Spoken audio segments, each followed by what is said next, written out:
अजीत कुमार पांडे जी जौनपुर से। राधे राधे महाराज जी। महाराज जी, विगत 3-4 वर्षों से इस अधम के ऊपर आपकी जो कृपा हुई है उसको शब्दों में कहना असंभव है महाराज जी। महाराज जी, आपकी ही प्रेरणा से श्री अग्र देवाचार्य श्री मलूक पीठाधीश्वर महाराज जी से दीक्षा प्राप्त करने का सौभाग्य मिला। महाराज जी, पश्यंती और मानसिक नाम जप का क्या भिन्न भिन्न भाव है, या यदि हाँ तो इस तथ्य पर प्रकाश डालकर हमारा महाराज जी पश्यंती और क्रम से जब हम उपांशु में पहुंचते हैं, उपांशु का मतलब समझते हैं, तो फिर हमारा उपांश बंद हो जाता है और पश्यंती शुरू होता है। कोई हरकत नहीं है, किसी भी तरह की कोई चेष्टा नहीं है, सामने मंत्र या नाम लिखा हुआ है और वो हर क्षण प्रतिपल चल रहा है। परा, पश्यंती, मध्यमा, वैखरी। वैखरी हम बोल रहे हैं, मध्यमा जो कंठ से होता है, पश्यंती जो दृष्टि से होता है, अंतर्दृष्टि से होता है, परा जो श्रोता होता है।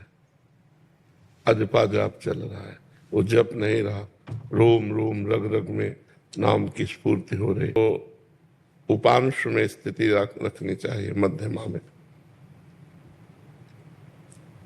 जिह्वा का अग्रभाग हिलता रहे और नाम स्मरण में चलता रहे। इसके आगे अपने आप स्वतः आ जाएगी पश्यंती।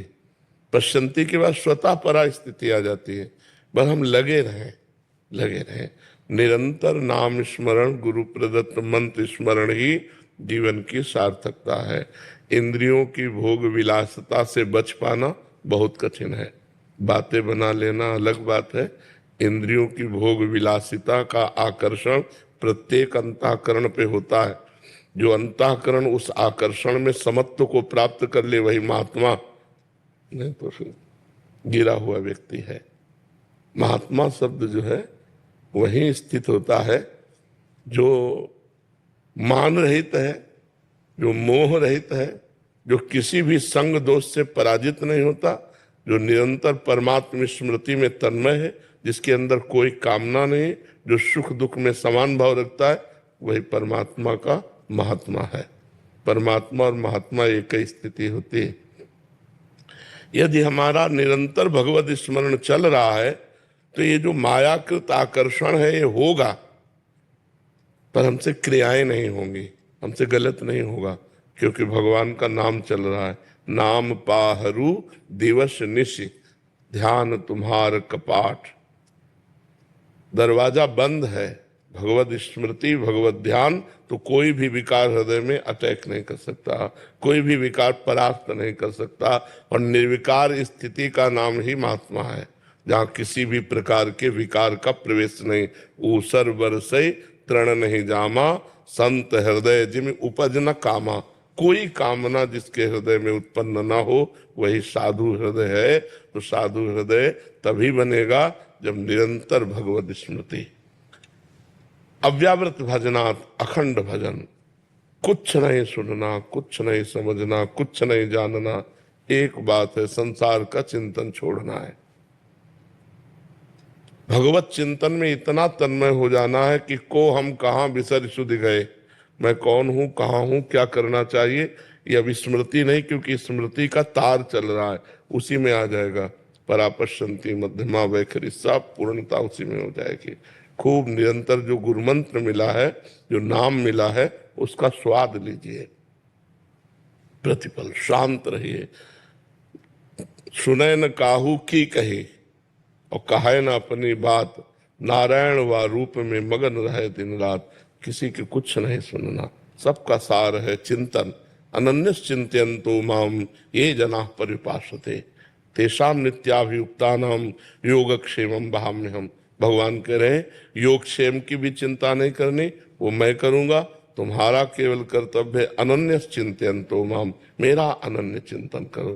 तो गुरुजी ने जो मंत्र दे दिया, जो उपासना दे दी, उसी में सुदृढ़ हो जाए तो भव पार हो गया, अविद्या का नाश हो जाएगा। मोक्ष मूलम गुरु कृपा, गुरु की कृपा से हमारा अविद्या का अब जो बाजार था वो उठ गया। अब हमको निरंतर स्मृति में तन्मय रहना। समझ पा रहे आप? अर्जुन अभेद आत्मा जी। महाराज जी आपके चरणों में कोटि कोटि प्रणाम। महाराज जी आप एक नंगली साहिब एक स्थान है वहां से आए हैं। कह रहे कि महाराज जी आप हमारे गुरु जी की अवस्था पर एक नजर डालिए। वो अभी उनके गुरुदेव साधना करते करते वाणी में रुकावट आ गई है, समझते सब कुछ है लेकिन बोल नहीं पा रहे। 3 साल हो गए हैं महाराज जी। आपके गुरुदेव आश्रम में ही विराजमान रहते? तो क्या गुरु तो साक्षात ब्रह्म है। आपको गुरु की अवस्था पे नहीं ध्यान देना, गुरु तत्व पे ध्यान देना।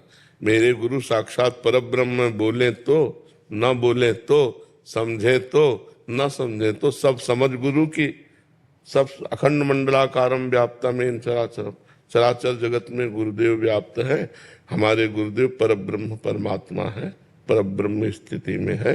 अब वो परब्रह्म बोले तो ठीक है, ना बोले तो ठीक है, समझे तो ठीक है, ना समझे तो ठीक है। अपने को भाव रखना है मेरे गुरु परब्रह्म परमात्मा है। अब गुरुदेव के प्रति कोई स्थिति का वर्णन करना तो श्रद्धा पर फर्क पड़ जाएगा ना।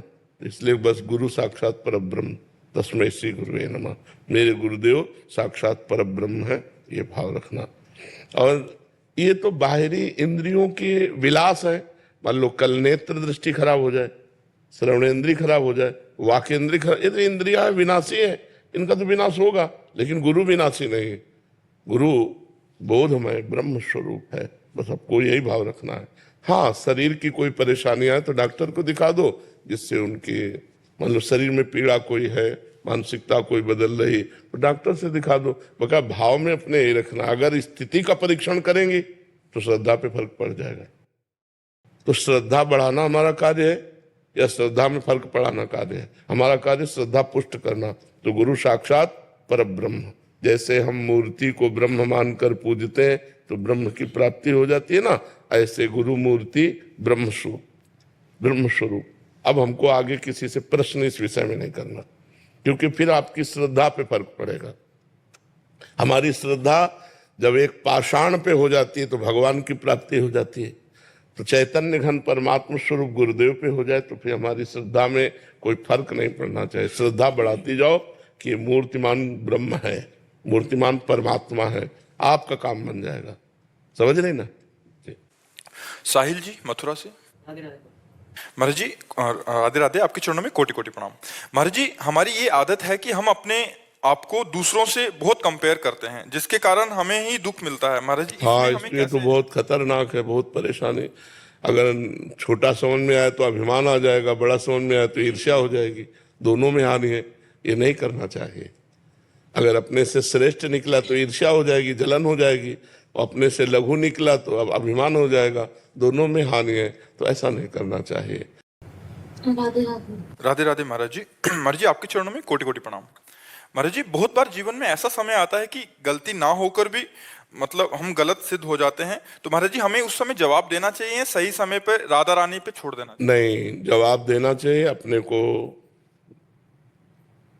सामने जो जैसी स्थिति है वो पर्दा रहित करना चाहिए। जैसे कोई हम पर आरोप लग रहा है तो हम उसको पूर्ण रूप से साफ साफ बता देते हैं। इसके बाद नहीं मानता तो राधा रानी पे छोड़ देते हैं। पहले अपना कर्तव्य होता है, जैसे हमें कोई आरोपित कर रहा है किसी बात को, तो हम उसके समक्ष अपनी सत्यता प्रकाशित करें।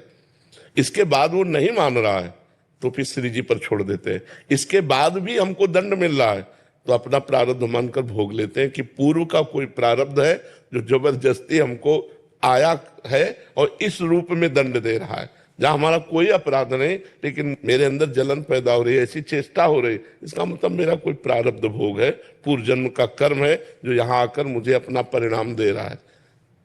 3 डिग्रियां इसकी रखनी चाहिए। पहली, सामने हम सत्य को प्रकाशित करें। दूसरी, प्रभु के ऊपर छोड़ दें। फिर भी नहीं संभला तो तीसरी, मेरा ही कर्म मुझे दंड देने के लिए इस रूप में आया है, इसलिए उसे सहन कर लेते हैं। हम सामने वाले से वैर विरोध नहीं करते हैं। ऐसा भाव रखना चाहिए।